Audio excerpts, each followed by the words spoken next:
Carolyn didn't confine herself to television. She performed on stage in productions of Murder Among Friends and California Suite.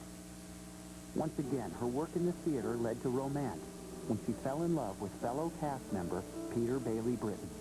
But Carolyn's happiness didn't last long.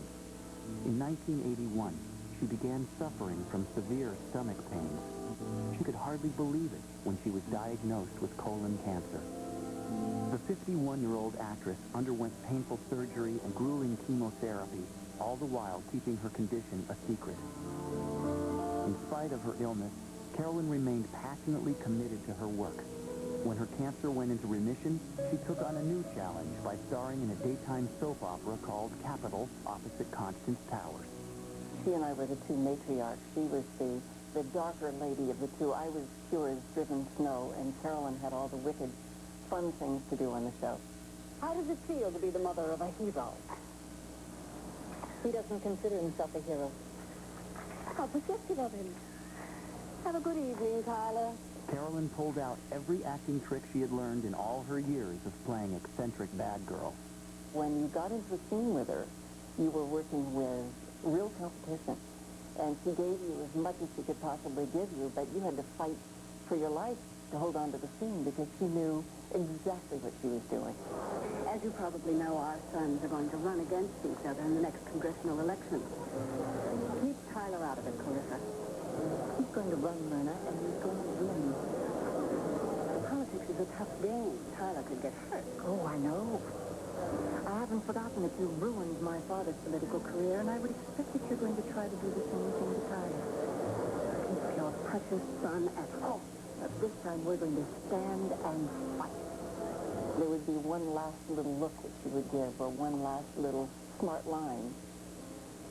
And I'd walk out the door and think, oh, shoot, she got it that time.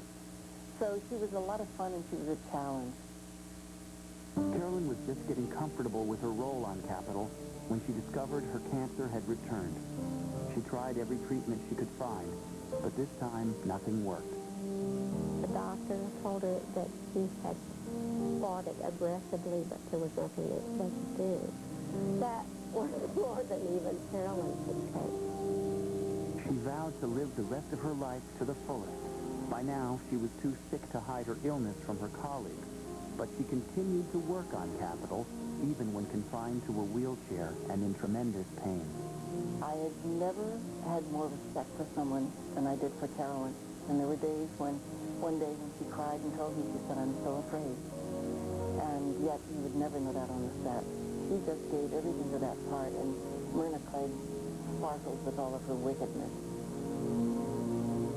In September of 1982, Carolyn married her boyfriend of 5 years, Peter Bailey Britton. It was a very special wedding. She didn't have long to live, and she knew it. And she made herself as glamorous as she could possibly be that day, and it was a joyous day. And cancer was not a main feature of that wedding. Her joy in getting married and Peter's joy in getting married was the main feature of that wedding. It was her determination, her love for life. Finally, Carolyn grew too weak to work, and she left Capital in February of 1983.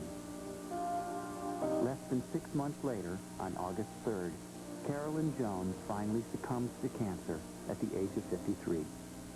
She died on a work day, and I remember in the eulogy I sort of joked that it was unlike her to draw people away from work to attend a memorial service.